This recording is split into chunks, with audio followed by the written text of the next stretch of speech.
Baik, Assalamualaikum warahmatullahi wabarakatuh. Selamat sore. Perkenalkan, nama saya Angga Pratama dengan NIM 03021281924059 dari Teknik Pertambangan Universitas Sriwijaya. Di sini saya akan menjelaskan penyelesaian dari tugas mata kuliah preparasi batu bara tentang perencanaan kolam pengendapan lumpur dari hasil limbah pencucian batu bara. Soal yang diketahui yaitu suatu perusahaan pertambangan batu bara memiliki rencana membangun coal washing plant dengan kapasitas 750 ton per jam. Dengan kebutuhan air untuk pencucian batu bara tersebut adalah 452 meter kubik per jam.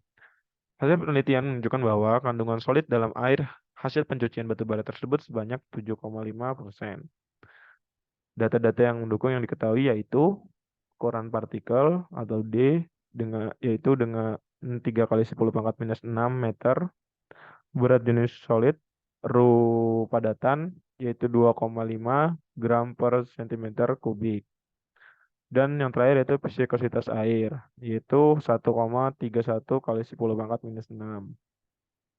Yang ditanya yang pertama yaitu berat padatan, kedua berat air, ketiga volume padatan, keempat volume air, kelima total volume, keenam kecepatan pengendapan, ketujuh luas kolam pengendapan, kedelapan dimensi kolam pengendapan dan beserta alasannya, 9 volume kolam pengendapan, 10 waktu partikel mengendap, 11 kecepatan air dalam kolam, 12 waktu yang dibutuhkan air melewati kolam, 13 persentase pengendapan harus lebih dari 85%, 14 waktu penggerukan rentang antara lebih dari 30 hari.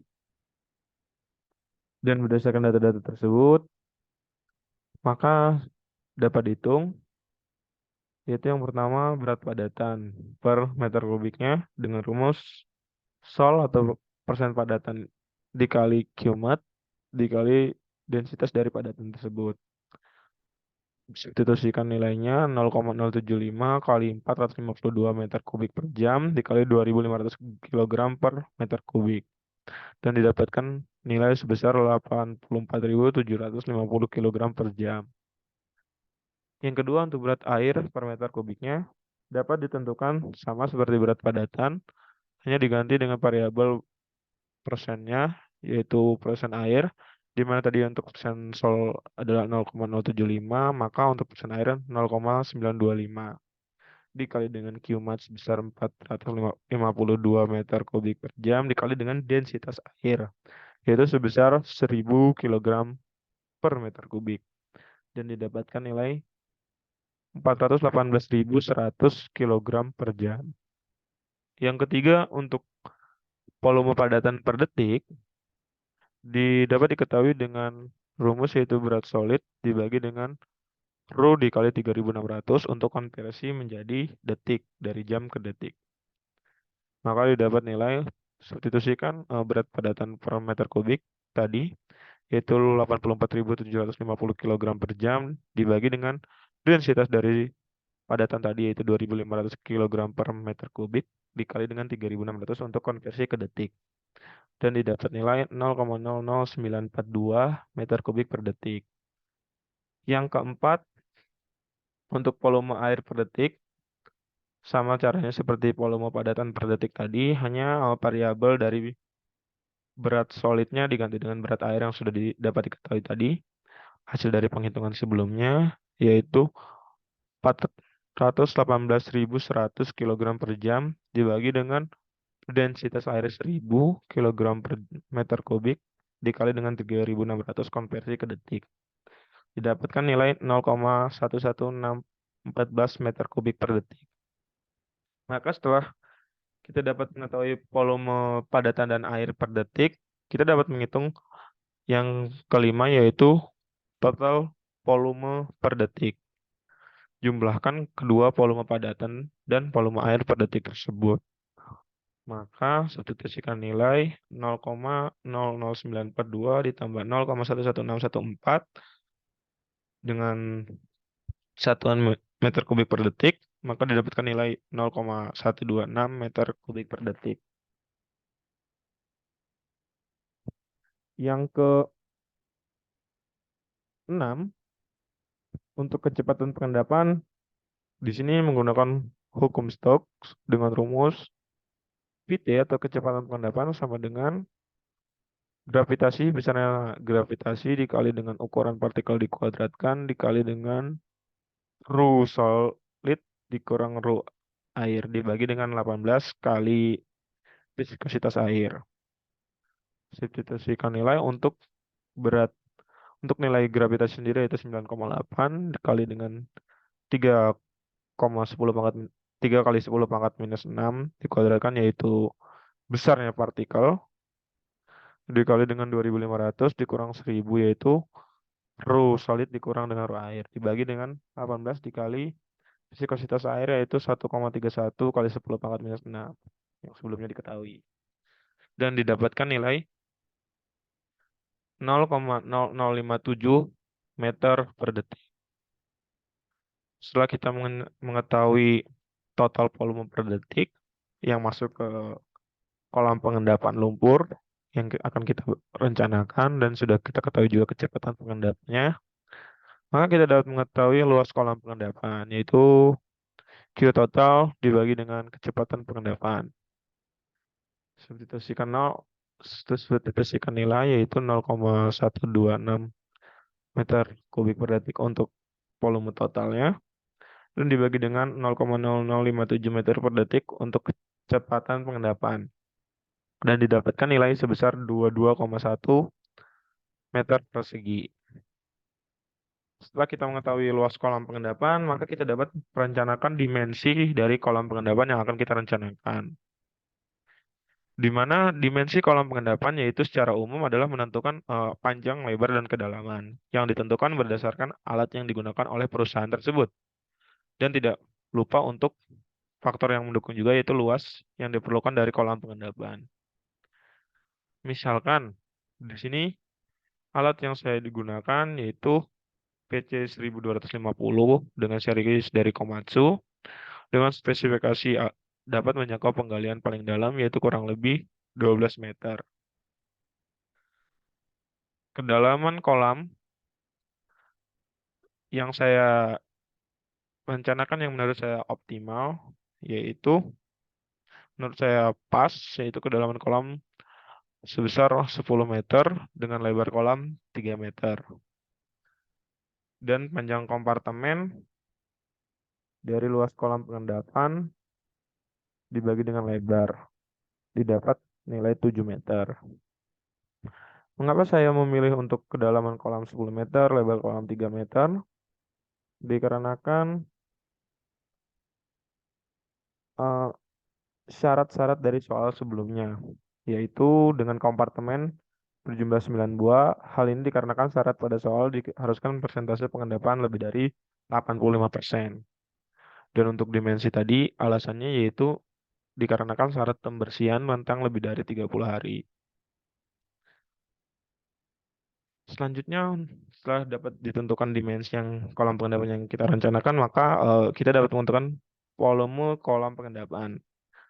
Kolam pengendapan memiliki 9 buah kompartemen yang masing-masing kompartemen memiliki panjang 7 meter, lebar 3 meter, dan kedalaman 10 meter yang kita rencanakan tadi di awal untuk dimensi.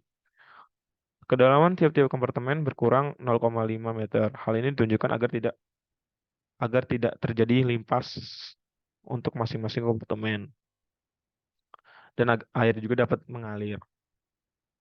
Sebagai perbedaan ketinggian antar kompartemen.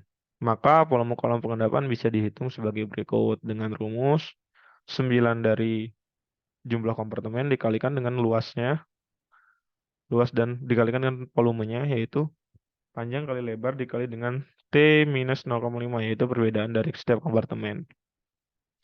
Substitusikan nilai 9 kali dalam kurung 7 kali 3 kali dalam kurung 10 minus 0,5 meter. Didapatkan volume kolam pengendapan yaitu 1889,55 meter kubik. Selanjutnya setelah volume kolam pengendapan dapat dihitung, maka kita juga dapat menghitung nih waktu yang dibutuhkan partikel untuk mengendap atau TV adalah dengan rumus kedalaman dibagi dengan kecepatan pengendapan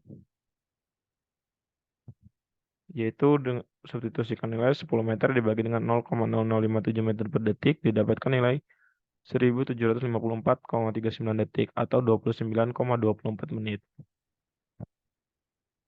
Partikel padatan akan mengendap dengan baik jika waktu yang dibutuhkan material untuk kolam pengendapan yaitu TH TV kurang dari TH ini menurut hukum Stokes.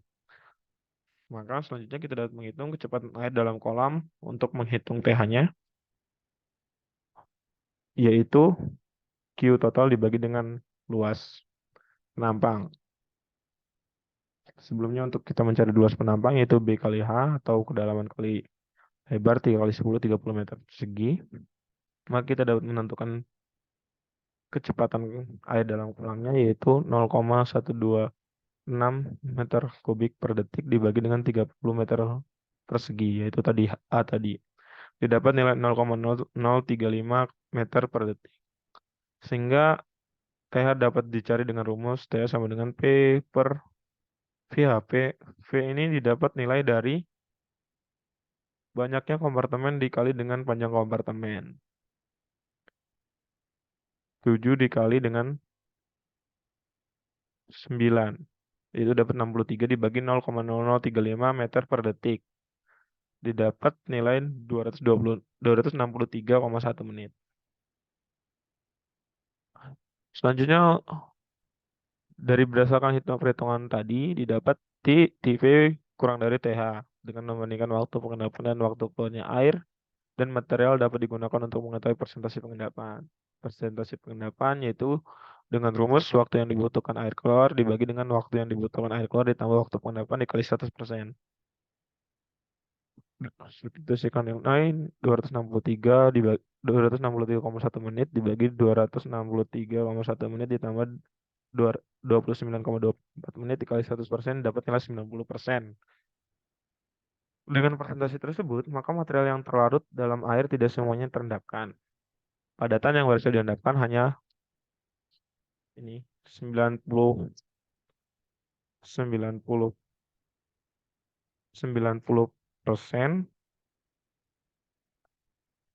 90% dari total padatan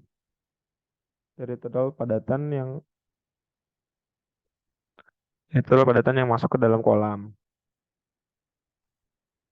Padatan yang berhasil diendapkan dalam waktu sehari dengan jam hujan per hari adalah 2 jam, yaitu 0,0942 meter per kubik per detik dikali 3.600 detik per jam dikali 2 jam per hari itu jumlah hujan per hari dikali 90% persentase pengendapan didapat nilai 61,040515 meter kubik per hari.